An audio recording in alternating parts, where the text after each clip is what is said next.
Welcome everybody. We're so excited that you could learn a little bit more about how colleges shape your career path. And I'm looking forward to this conversation with my colleagues. My name is Lauren Sefton. I work at Rhodes College, a liberal arts and sciences college in the heart of Memphis, Tennessee, and a member of the Colleges That Change Lives. I'm joined with me today by two of my colleagues. I'll let them introduce themselves. Bryce, if you'd like to go first. Sure. Hello, everybody. My name is Bryce Benton. I work at Denison in Granville, Ohio. Denison is a liberal arts and sciences college similar to Rhodes. I've been at Denison since 2016, and I oversee our international student admission and financial aid at the college. And I am Maria Carvalho, and I work at the University of Oregon, which is located in Eugene, Oregon on the West Coast. We are a large public university, and we also have a lot of emphasis on the liberal arts curriculum. So we'll talk a little bit about how that plays out in our different schools today. So Maria and Bryce and I are excited to speak with you a bit about what career pathways might look like as you're exploring university options in the US. It's also fun for us because we just get to have a nice conversation amongst colleagues as well. And so to kick us off, since we've all mentioned the idea of liberal arts and sciences, either as an institution or as an educational philosophy within a greater university setting, Bryce, maybe you can share a little bit more about if you're studying liberal arts and sciences generally, how does a liberal arts and sciences college prepare you for next steps? Yeah, that's a great place to start because I think it's helpful to sort of understand the value of a liberal arts education first and then how it might impact your future career prospects. Because I think so often we get stuck in the habit of looking at an academic program as just the sum of the skills that you learn and how that translates into a particular job or profession. And while that's an important component of an education, certainly an important component of is someone's ability to get a job, I think it's not the only benefit that you can receive from an education, and it's not the only thing that employers are looking for in terms of hiring recent graduates and hiring entry-level professionals, right? So I think a liberal arts education, in that it's broad-based, right? It's designed to not just teach you a skill, but also teach you a lot about a lot of different things. It's designed to teach you how to work effectively on teams, how to think creatively, how to be an effective communicator and writer, how to be a more effective person in everyday life. And I think those are the skills, when combined with practical, tangible, hard knowledge, that really makes someone stand out in a kind of an employment pool and applicant pool for employers. I mean, I know at Denison, we've done a lot of research and spoken to a lot of employers about what sort of skills they're looking for, what they're looking for in graduates. And often it's not the expectation of employers that students from their undergraduate degrees come in with a huge amount of experience or a large set of professional skills. They really expect entry-level employees to adapt those skills once they get on the job. But they really look for is potential. They look for soft skill development. So, are you going to be a good hard worker? Do you have a strong work ethic? Are you dependable? Can you work on teams, right? Those kind of things that are critically important to being successful in your job and in your life. I think often that's what employers look for in entry-level employees, among a lot of other things. But I think, when you talk to a lot of employers, and a lot of employers, especially why they like to hire liberal arts college graduates, it's because they bring so much to the table, so much beyond just, can you balance this spreadsheet or can you build this code? It's what do you bring to our team, to our culture, to our values? How do you contribute to that as well? And so often, actually, I think liberal arts students separate themselves in that way because they learn so much at the intersection of disciplines. They learn not just, like I said, like how to code, but how to, teach someone else how to code or how to explain the code to someone who doesn't understand the technical verbiage. So we find that often our liberal arts graduates are, just as in demand, if not more, than someone who maybe went for a vocational pathway or someone who went into a particular kind of training program to get into a position.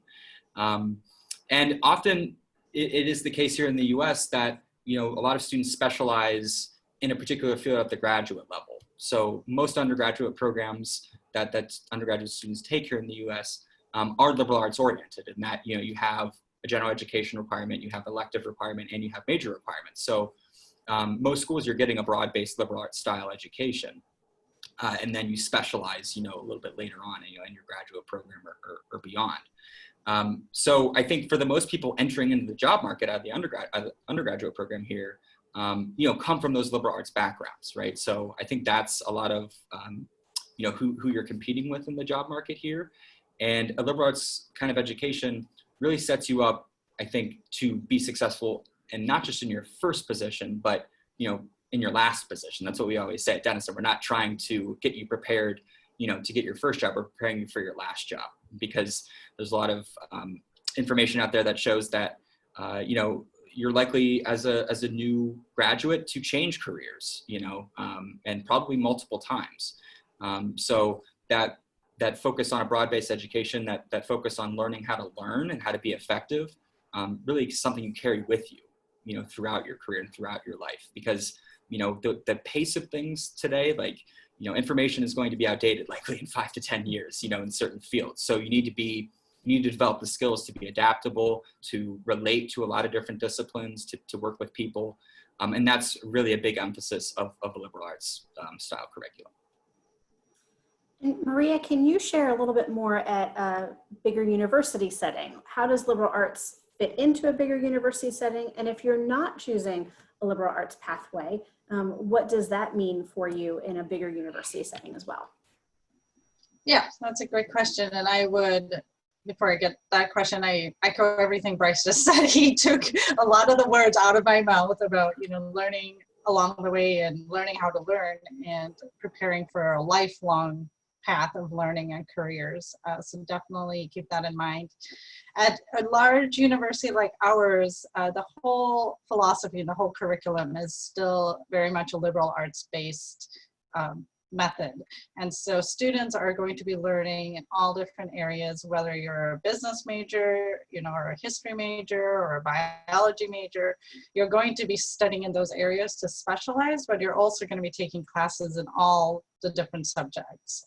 So this is where the intersection of different curricula and different subjects comes from, that Bryce was just talking about, is that you start to learn not just about one area, but you're learning different perspectives from all the other areas. And then when you go to do something like at an employer or in a career, you are putting all those pieces together and you're becoming very adaptable and very proficient at solving problems. And that's how it plays out at a large university, that you have a lot more opportunities to get those different perspectives, and we have it built into your degree. So there's not really a way to get around it, because a third of your degree is going to be in your major, a third of your degree is going to be in your minor or a second major, and then a third of your degree is going to be in general. So you will get that overall liberal arts curriculum regardless of what you decide to study. And this is great because employers, as Bryce mentioned, that's what they want from students. That's what they want from our graduates, because they know they will be able to problem solve, think critically. And the perfect example is this pandemic that we're all facing.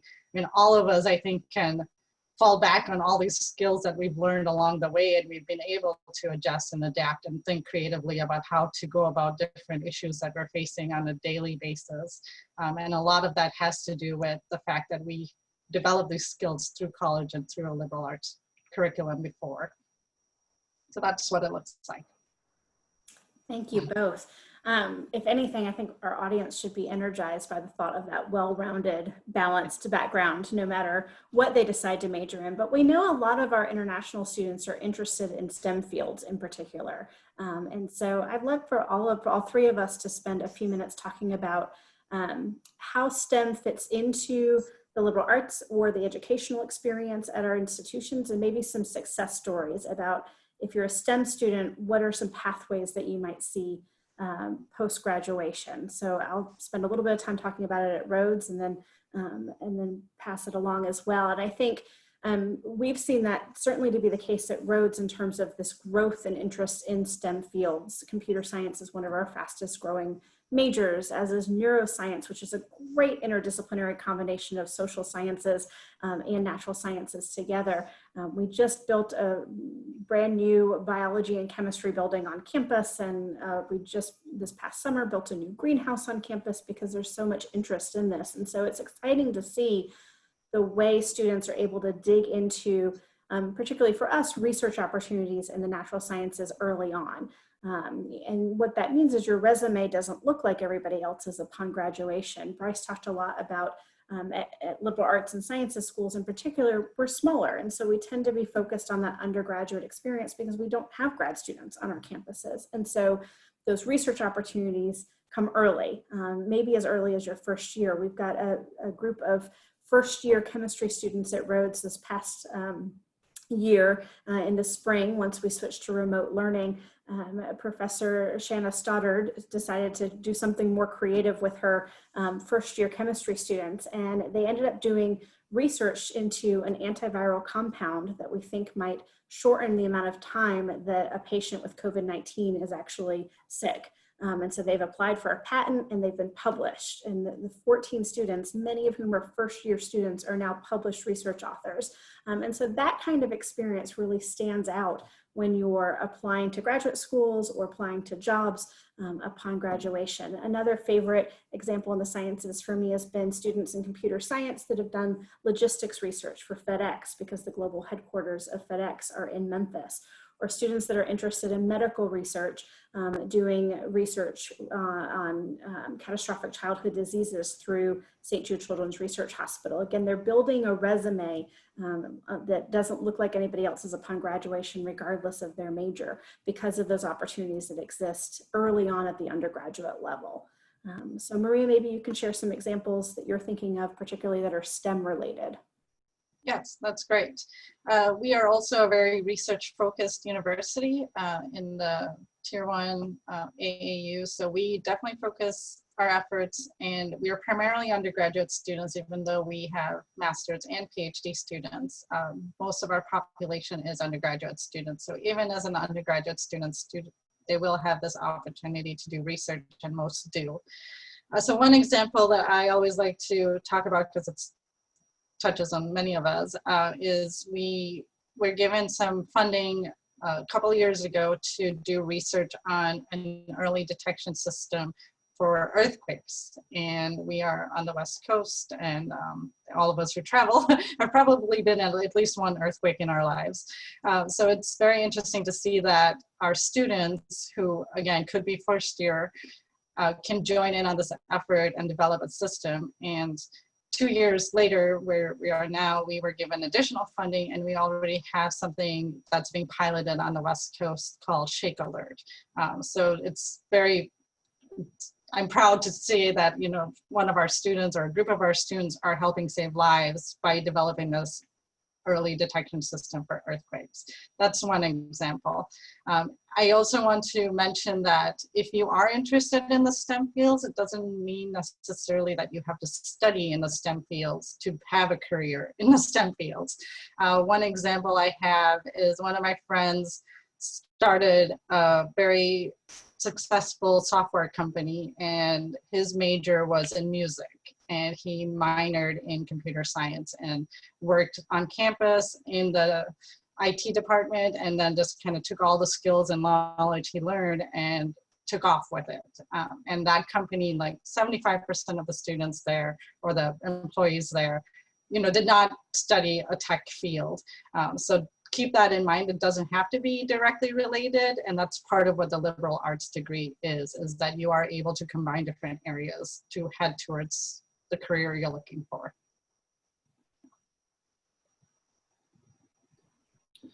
Yeah, and to pick up from there and, you know, talk a little bit about STEM at Denison.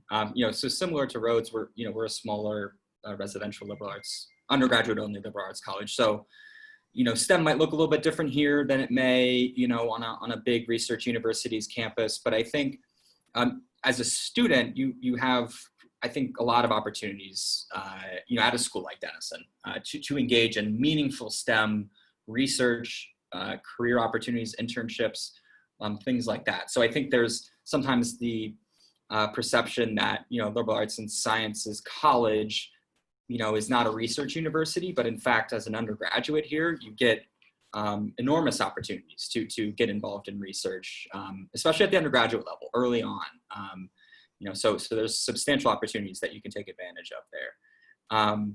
And I would say, like, in terms of, STEM is obviously a growing field. I'm sure all of our universities have a lot of examples of new programs we've added, new laboratory spaces, new technology and equipment that we're working with. And I think that's pretty exciting, because obviously it's a big need area in the United States. I mean, I think for a long time we've had a significant shortage of qualified STEM workers, in a lot of different fields. So it's a growing area where there's a lot of great job opportunities. We've added new programs. Like, one of our newer programs that's gained a lot in popularity is data analytics, and I know this is a huge area of interest right now, because it's an emerging and growing market, it feels like data is involved in every major organization and everything at every level. So it's pretty pervasive. And like most STEM subjects here at Denison, they're highly interdisciplinary. So, like, data analytics is essentially a combination of mathematics and computer sciences. Like, some cool research projects and programs that have come out of our program, that program in particular recently. I'm a huge baseball fan myself. It's one of my favorite sports. And this one always stuck out in my head just because I thought it was really cool and something unexpected. We had a group of students we have a big summer scholars program where we basically allow students to live on campus and pay for their research expenses for 8 weeks in the summer, and they work one-on-one with a faculty member. And a faculty member of ours has a relationship with the Cleveland Indians organization, and what a group of his students did for their summer research project is they actually studied the trajectory of pitching in baseball, and they were able to basically develop an algorithm or a formula that could support coaches in helping pitchers maximize their velocity of their pitches. So they would talk about release point, technique as far as your foot position relative to your size and everything like that, and how that would dictate, the speed and the effectiveness of a pitch. And then what was cool is that two of those students who worked on that research project then were able to get an internship with the Cleveland Indian organization. And it kind of, I think, springboarded them into some new opportunities.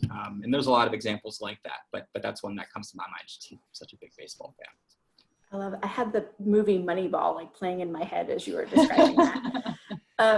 Bryce, can you very quickly dispel the myth about international students being able or not being able to participate in internships in college?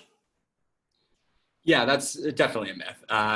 International students engage just as fully as domestic students in internship opportunities. And there's a program called Curricular Practical Training, CPT, that is a program associated with the F1 student visa that, as an international student, if you're studying on an F1 visa, you're able to basically engage in paid internships off campus as long as they're related to your field of study. Internships are such a crucial part of most academic programs these days that, I think a lot of colleges are pivoting into being very experiential. Even a school like Denison, that's very liberal arts in its foundation, has pivoted to be very pragmatic in terms of its experiential programs, and internships are a big part of that, right? So some of our programs even require internships. So if international students weren't able to engage fully in those, those programs, I think, would be missing something there. So fortunately, through CPT and unpaid internships, students can do those, as much as they want as a part of their program too. So, and we even at Denison, we provide stipends for internships. So if you have an unpaid internship, we'll give you can apply to have a stipend to pay for your flight, to pay for some of your expenses associated with that internship. So we really try to support students, kind of, especially international students, going in for those opportunities. We actually have a person in our career center who works only with international students to help them find internships, to help them find jobs after graduation. So yeah, very much a myth. International students can definitely participate, engage in internships. Bryce, you bring up a good point about a career center. And one of the advantages of going to university in the US is that every college and university has some sort of career center or career services office to help you think about and plan for life after graduation. So Maria, can you share a little bit about what career services or the career office looks like at University of Oregon? Yes. As you mentioned, there's a lot of resources for students to help support you through this journey and towards your career path. The main one is going to be the Career Services Center, and all the schools have something similar where you can go to, your first day of class. It doesn't have to happen at the end of your academics. In fact, we encourage you not to wait that long. So as early as you can go in and ask for assistance, either looking for internships or looking for part-time jobs or looking for volunteer opportunities. These offices also help put together your resume. They can help you with your cover letter. They do mock interviews. And one of the best ways to really get to know what the opportunities are out there is through like career fairs. So similar to college fairs, but instead employers come to campus, and we often have, over 300 different companies on campus recruiting students to work for them or to do internships with them. So this is a great way to see the scope visually and to actually meet people on what they have to offer. And then each school or college might have their own. For example, our Lundquist College of Business has its own career center, so they're very well connected with different companies, and they can get you connected very quickly and easily. And then we also have like a combined career services and academic services where students are put into what we call flight paths, because we're the ducks, so we like to play with our puns. But we have students in that flight path where they can explore different majors and minors and fields within a broader area, so they can see what the options are and head towards that in their career with the support of multiple advisors helping them through that, so they can also have that mentorship component, and faculty play a big part of this as well. So super comprehensive resources, which is fantastic, but not atypical. And I think not even atypical at a smaller undergraduate liberal arts and sciences college either. Bryce, do your services look similar at Denison, or are there things that you would say look a little bit different?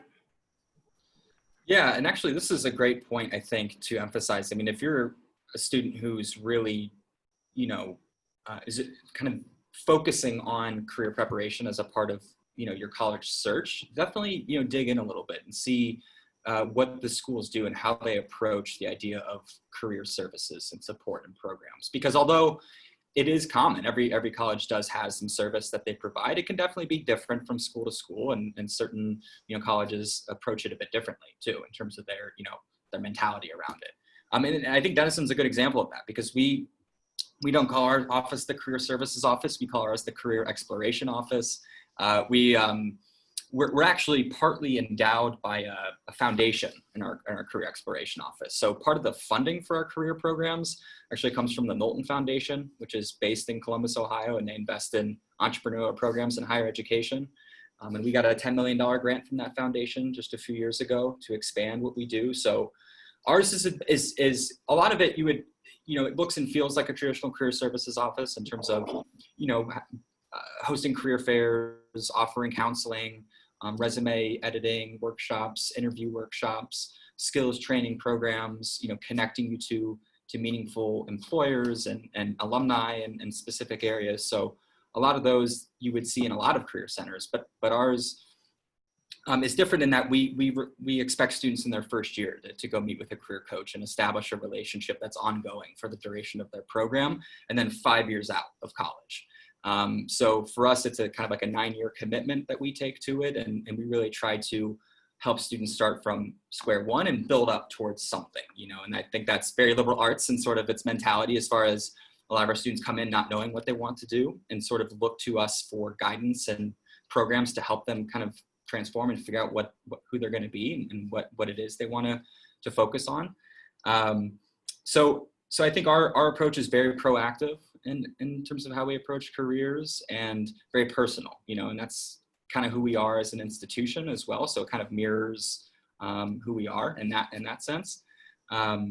But yeah, absolutely. I mean, and that's, you know, one piece of advice I would have if you're a prospective student is don't do what I did when it comes to career services, which is go to your careers, you know, career service center for the first time, like your senior year, basically, like, you know, pretty much at the point where you're like, all right, now I need to find a job. At that point, you should already have a few plans in place, maybe have already gotten a few experiences, internships, you know, have attendance and networking receptions and things like that to start to develop, you know, a path for yourself post-graduation. But yeah, so it's kind of a quick overview of how we approach it. But it's a huge part of what we do.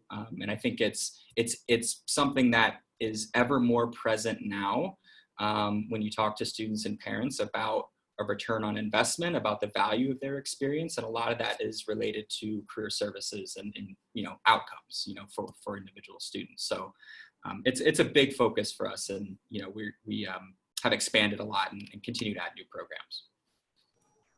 Bryce, you took the words right out of my mouth. I was going to say we're really, I think colleges in general are very much focused on outcomes, and never before has it been so easy as a prospective student to research alumni outcomes and have access to that kind of information through college websites and college resources. So I was going to wrap up our conversation by asking for one piece of advice on how to do that. Bryce may have already given his away, but we'll save him for last in case he thinks of a second tidbit, because I think if you're watching this video, then obviously you're really interested on alumni outcomes and return on investment for your 4-year university experience. And so I will say one of the ways I think you can explore this is something that not a lot of students usually have access to, or think about having access to, but there's a search engine or a social networking site called LinkedIn that many of your parents are probably on, possibly. You may not be, but it actually ends up being a really great tool to see what people have majored in, where they've come from, and what they're now doing. So this was actually a tip provided by our career services office, which is actually in the same hallway as our international education and study abroad office. So there's a lot of crossover between the two offices. And career services suggested that you go online to LinkedIn and search by university, and you'll pull up all graduates, all alumni that are registered on LinkedIn from that school. And then you can drill down even further and search by major, and you can see all the different job titles and all the different career pathways of, for example, alumni who graduated from Rhodes College with a philosophy degree. So if you've ever wondered what on earth you're going to do with a philosophy degree, you can have some really concrete evidence on what that may look like. So again, you may not have a LinkedIn account yet, but maybe it's worth exploring just to do a search engine about where alumni are and what kind of job titles and what kind of companies they might be working for at this point in time. So that's my piece of advice. Maria, do you have something you'd like to share with the group? Yeah, those are all great pieces of advice, and I'll go on a different direction. So I think one of the advantages of being at schools like ours is that you have amazing faculty at your fingertips. They are the leaders in their field. They're the ones doing the cutting edge research. They are the ones developing things. So don't be afraid to get to know them, get to understand how they got to where they are. I will definitely speak for Oregon. The faculty are there for you. They want to work with you. They want to teach you. And I'm also a graduate student at Oregon right now, and I've been in classes with undergraduate students where I'll see the professor talking about something that's engaging, like we were just in a global health class, ironically, given the situation, and another student found this very interesting, and I just saw the match happen like in real time because they both got excited about it, and now they're doing research together. And so things like that can happen very organically if you're open to them. And if you're going to come all the way to the United States to study in one of our schools, please take advantage of all that's available, because that is what makes us unique. And I hate for a student to come here and miss out on these opportunities. So I always tell students, like, explore our liberal arts, take advantage of it, enjoy it. You might realize you're interested in something that you didn't even know existed, which is kind of what happened with me. My career just kind of takes a different turn every time. And then the faculty are really there for you. And it can be a little bit scary to approach a faculty member because you think they're, the all knowledgeable being, but they are really friendly and approachable. And my biggest advice as a former international student advisor is during the first or second week of class, go and see your professors during their office hours. They're sitting at their desk waiting for you. Just go talk to them, say, hi, I'm so-and-so from here. I'm interested in your subject. You gave a good lecture last week. Anything to just get that hurdle out of the way. And then from there, the faculty will be able to engage with you and you'll be able to be more comfortable engaging with them. So that's my advice, is to make sure you're also using the faculty as a resource and mentor in your career search. And Bryce, any other words of wisdom besides don't be you and make sure you visit career services early? And we've all been Bryce as well. Yeah. Man, it's sad how that applies to so many different things. But I think what Maria said is brilliant. Like, engage fully in your experience. You never know what innocuous interaction or what experience might lead to opportunity. So keep an open mind, engage fully in the experience, whether that's, going to a career center workshop or like going to a faculty office hours. You just never know what connection might lead to opportunity. So when it comes to careers, it's a 4-year process in your undergrad. Don't think of careers and a job as something that you need to focus on in your senior year. Build up towards that. And as an international student, I would say also, it's important to build up some grit. It's not going to be easy always. And I've seen a lot of international students who are extremely qualified, hardworking, it's taken a few chances. You're going to apply to some places. You might not get an interview on your first application, but you might on your 20th. And I think building up that grit and perseverance is really important because everyone kind of goes through those trials and tribulations, especially when you're starting out. But to not, just stay optimistic, keep trying, keep pushing. There are opportunities out there, and like in the current job market that might be a little more tough, just never stop, trying to take little bites to accomplish your goal. Every step is a learning experience, and everything is building up towards something. So that would be my advice. Just stay at it, stay persistent, and there will be something for you. Great words to end on. And we know that if you're looking at universities in the US, you're excited about the idea of exploring and maybe having that broader experience beyond just being tracked to a specific career pathway. So continue to keep that open mind and that sense of perseverance throughout your college search and then throughout your university days, because as Bryce mentioned early on in this discussion, things are changing so rapidly and you never know where that path may take you. So on behalf of Rhodes College, University of Oregon, and Denison, we wish you the very best of luck with your college search and with the years after that. We're excited to get to know you a bit better throughout the process, and stay well. Thanks for joining us. Thank you.